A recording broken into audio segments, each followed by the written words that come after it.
តវិនិយៈបៃដកមហាវិភាំងអ្នកឯងរាល់គ្នាជាសប្បុរសឈ្នះពិសេសហើយបណ្ដាជនខាងក្រោយគេនឹងនឹកចង់ឲ្យនៅចង្ហាន់ដែលគេចំអិនដោយអង្ករស្រូវខ្សាយព្រមទាំងម្ហូបលាយដោយសាច់ដ៏ឆ្ងាញ់ពិសាដល់អ្នករាល់គ្នា6គ្រានោះព្រះមហាមោគលានដ៏មានអាយុក៏ចូលទៅគាល់ព្រះដ៏មានព្រះភិក្ខលុះចូលទៅដល់បានក្រាបថ្វាយបង្គំព្រះអង្គដោយគោរពរួចហើយក៏គង់ក្នុងទីដ៏សមគួរលុះព្រះមហាមោគលានដ៏មានអាយុគង់ក្នុងទីដ៏សមគួរហើយក៏ក្រាបទូលស្នើសេចក្តីនេះចំពោះព្រះដ៏មានព្រះភិក្ខថាសូមទ្រង់ព្រះមេត្តាប្រោសឥឡូវនេះស្រុកវេរញ្ជាកើតអំណត់អត់បាយមនុស្សទាំងឡាយនឹងចិញ្ចឹមជីវិតបានដោយកម្រក្រៃពេកមនុស្សណាដែលក្រលំបាកស្រាប់ក៏ស្លាប់មានឆ្អឹងសដេះដាសលើផែនដីមនុស្សដែលមានទ្រព្យសម្បត្តិល្មមទិញដូរស្រូវអង្ករគេបានក៏មិនងាយនឹងទិញដូរបើលុះតែមានស្លាកកាន់ជាសម្គាល់នោះទើបទិញដូរបានជនទាំងអស់ក្នុងស្រុកនោះនឹងព្យាយាមស្វែងរកអាហារបានដោយកម្រក្រៃពេកសូមទ្រង់ព្រះមេត្តាប្រោសផ្ទៃខាងក្រោមនៃផែនដីនេះមានឲ្យជារសផ្អែមដូចទឹកឃ្មុំដែលស្អាតបរិសុទ្ធឥតលាយច្រឡំដោយ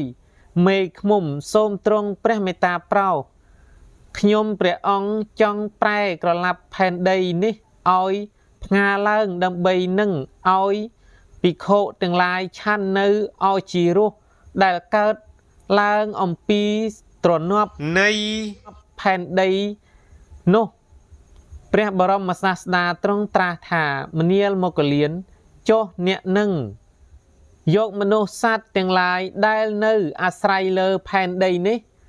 ឲ្យទៅនៅឯណាព្រះមហាមគលានទូលតបថាសូមទ្រង់ព្រះមេត្តាប្រោសខ្ញុំព្រះអង្គនឹងនិមិត្ត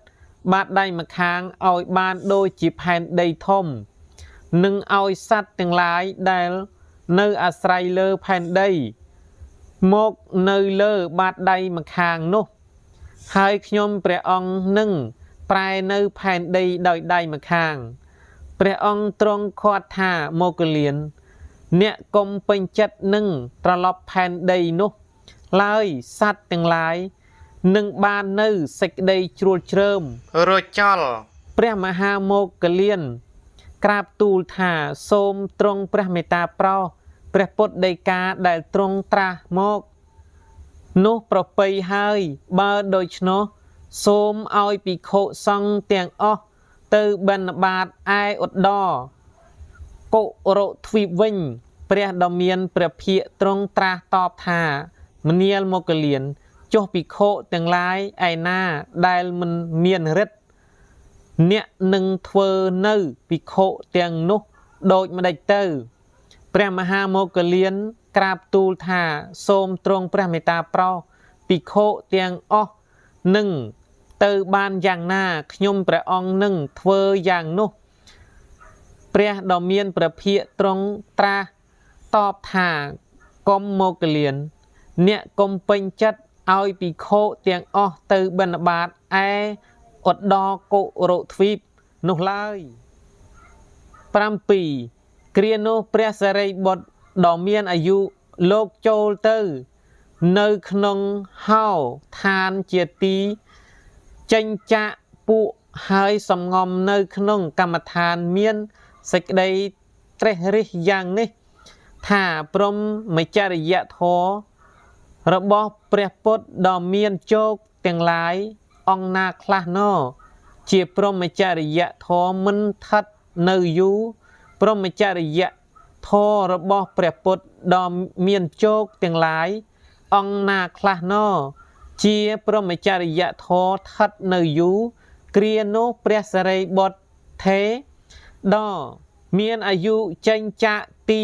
ពួនសំងំក្នុងវេលាសាយ័នសម័យហើយចូលទៅគាល់ព្រះដ៏មានព្រះភិក្ខលុះចូលទៅដល់បានក្រាបថ្វាយបង្គំព្រះអង្គ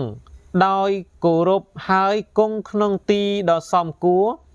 លុះព្រះសិរីបុត្រនឹងដ៏មានអាយុគង់ក្នុងទីដ៏សមគួរហើយ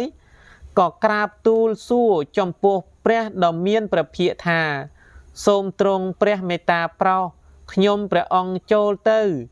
នៅក្នុងហោឋានជាទីចេញចាកពួកហើយសំងំនៅក្នុងកម្មដ្ឋានមានសេចក្តីត្រេះរិះថាព្រហ្មចរិយធម៌របស់ព្រះពុទ្ធដ៏មានជោគទាំង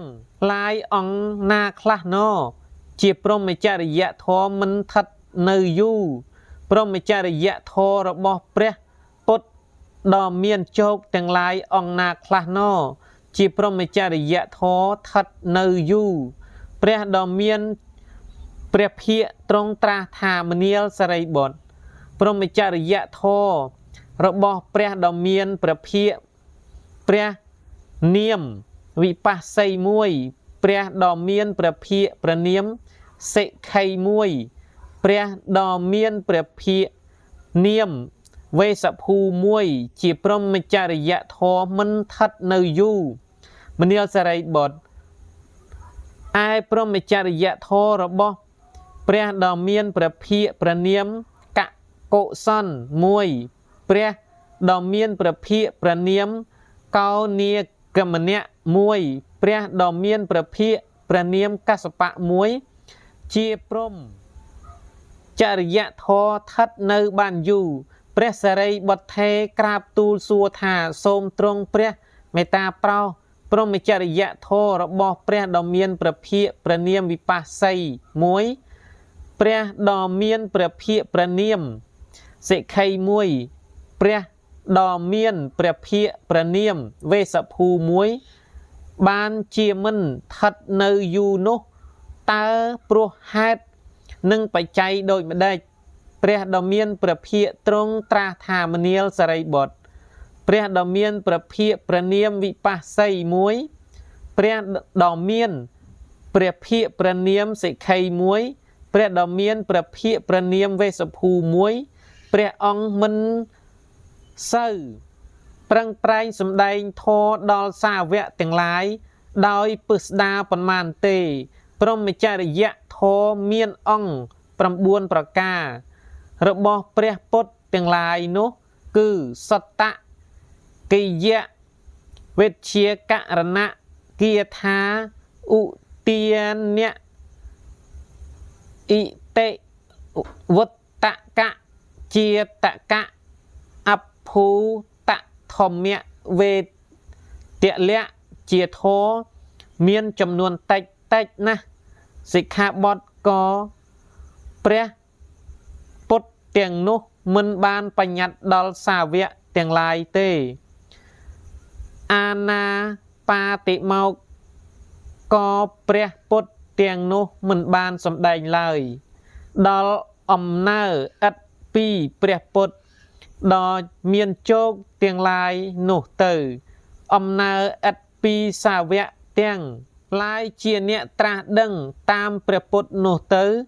សាវកទាំងឡាយជាខាងក្រោយតមកដែលមាននាមផ្សេងគ្នាមានកូដផ្សេងគ្នា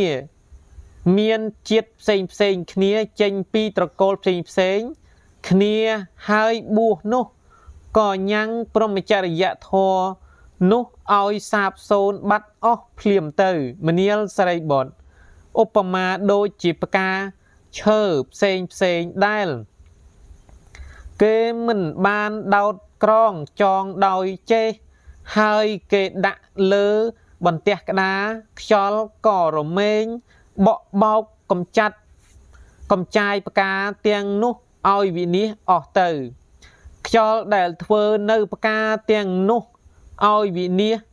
ព្រោះហេតុអ្វីពីព្រោះផ្កាទាំងនោះគេមិនបានដោតក្រងចងដោយចេះក៏សេចក្តីនេះយ៉ាងណាមិញមនាលសារីបុត្រចុះអំណើឥត ពីព្រះសម្ពុទ្ធដ៏មានព្រះភិក្ខទាំង3ព្រះអង្គនោះនិងពួកសាវកដែលជាអ្នកត្រាស់ដឹងតាមព្រះពុទ្ធទាំងនោះទៅហើយពួកសាវកជាន់ក្រោយតមកមាននាមកោតជាតិផ្សេងគ្នាដែលចេញចាកត្រកូលផ្សេងគ្នាមកបួសនោះក៏ញ៉ាំងព្រហ្មចរិយធម៌នោះឲ្យវិនាសទៅឆាប់ភ្លាមដូចជាផ្កាឥតកំរងយ៉ាងនោះឯងយ៉ាងទៀតព្រះពុទ្ធដ៏មានជោគទាំងនោះលោកមិនសូវប្រឹងប្រែងស្ទង់ចិត្តបាទអញ្ចឹងខ្ញុំបាទនឹងសូមslash ត្រឹមប៉ុណ្ណឹងចាំពេលក្រោយខ្ញុំបាទនឹងបន្តទៀតបើសិនតែមានការលើសលួសខុសឆ្គងដោយពាក្យពេចន៍ឬមួយក៏ជាអ្នកស្រៈបាលីណាដែលពុំសមរម្យក៏សូមមេត្តាជាស្រ័យដល់ខ្ញុំបាទផងបាទចាំជួបគ្នានៅវគ្គបន្តសូមអរគុណសូមគោរពលា